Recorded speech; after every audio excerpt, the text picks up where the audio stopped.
Alright, so I have a crazy signing idea, and I gotta explain to you before you say no, okay? So, Isaiah Wynn. He's a right tackle currently for the New England Patriots. He's actually a left tackle, but he plays right tackle. He's played left guard. He's played pretty much every single position, right? Here's my theory / analysis, okay? Isaiah Wynn is coming off a terrible year. I mean, absolutely god-awful. Look at his Pro Football page. He's a 54.6 overall grade, 52.8 pass blocking grade, and 63.2 run blocking grade, right? Here's where the Bengals can take advantage of the situation and get an absolute gem. So, starting off right away, Isaiah Wynn, I said before, yeah, he's played left tackle, and then he also played right tackle.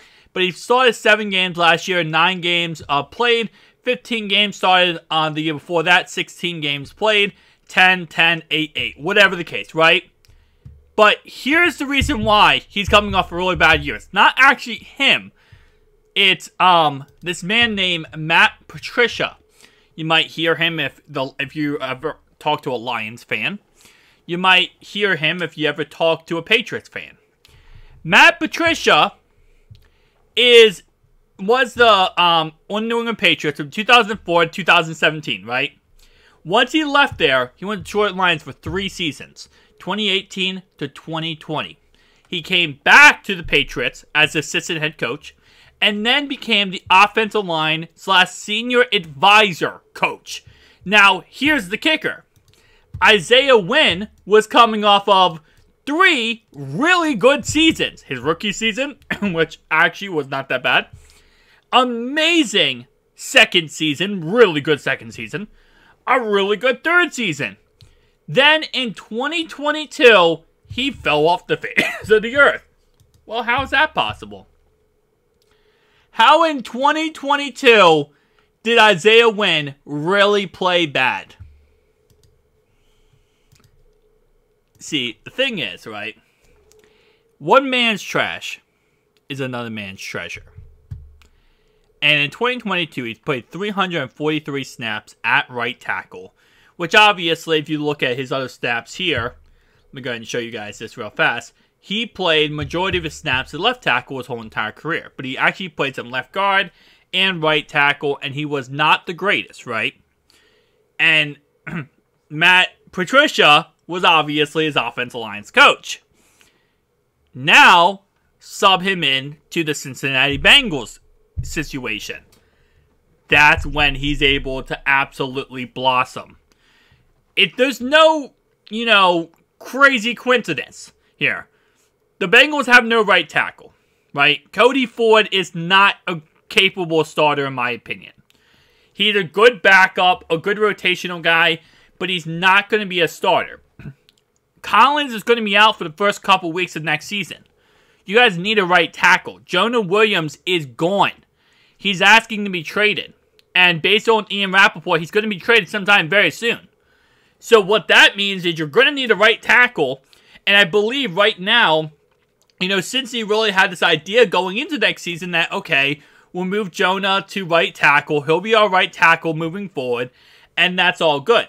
Well, now that he wants out, you really don't have a right tackle to sub in there. This is where you could get Isaiah Wynn for a very cheap 3-year contract, and he blossoms. In all honesty, because he's on his 4th year, right? He's on his 4th year of his 5th year of his rookie contract.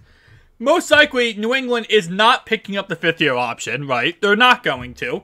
So they're going to probably end up letting him walk. You swoop on in like Superman and say, listen, come to the jungle. We'll give you a 2-year prove-it deals. And we'll give you low money, but you have a chance to win a Super Bowl. And we're going to make your career amazing again. No Matt Patricia. No bullcrap. We're going to show you how to play right tackle correctly. We're going to fix you up. And we're going to make you a monster. That is a textbook. You solidified your right tackle position. You got your left tackle in Orlando Brown. You got your offensive line done, ready to go. You cut Collins. You saved $10 million on Collins. and now the draft is just a tight end away from this. A tight end in a 4th round tank. Yes, I said tank. Away from being done on offense. Then you focus the rest of the draft on defense. Get a cornerback, get a strong safety, get a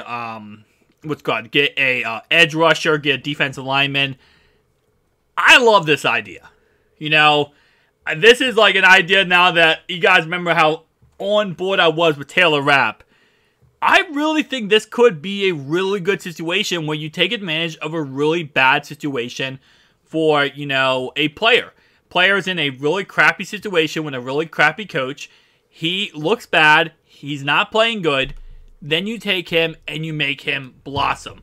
Again, like I said, I'm not saying Cody Ford can't be a starter. Obviously, you know, the Cincinnati Bengals took him to eventually become starter if they need to.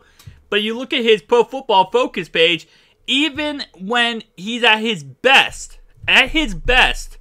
he was still worse than Isaiah Wynn. And he also is really a glorified left guard. He's not a right tackle. So, could he play right tackle? Yes, he played 32 snaps at right tackle. You have a guy who has transitioned completely over to right tackle, who's going to be dirt freaking cheap, who's coming off his 5th year of his contract. I'm just saying, this could be an absolute gem signing. This could be a guy we talk about in the future where it's like, how did Cincinnati get that guy? How did Cincinnati absolutely land him?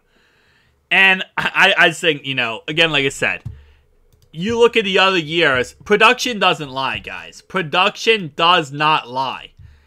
He's putting up the numbers every other year before Matt Patricia.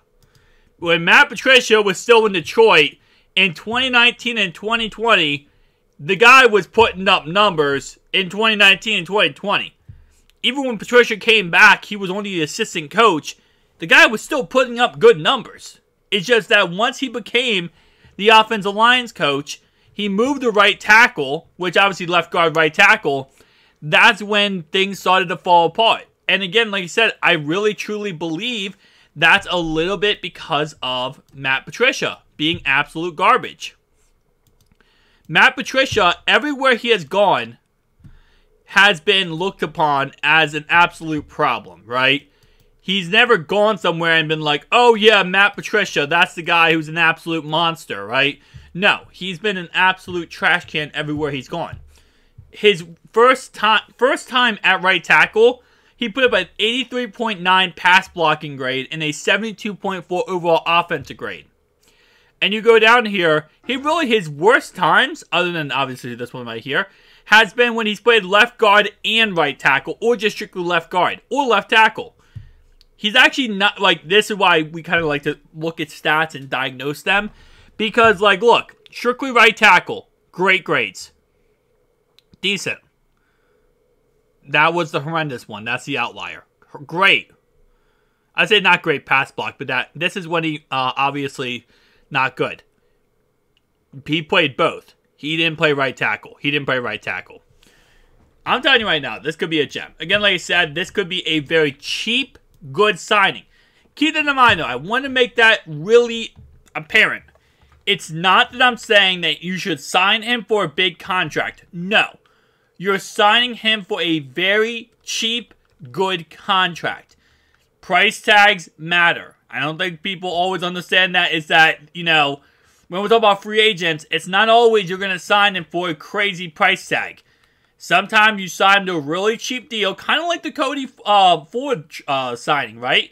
And for a very cheap deal, get him on the team. And if anything, you know what? If, let's say he doesn't work out and you're like, wow, man, this is awful, don't give him guaranteed money. And he ends up just becoming a, you know, he ends up becoming like a replacement for Collins, right? Again, like I said, I think it's a good idea, guys. Tell me down below your thoughts and opinions. I'll see you guys in the next one. Peace out.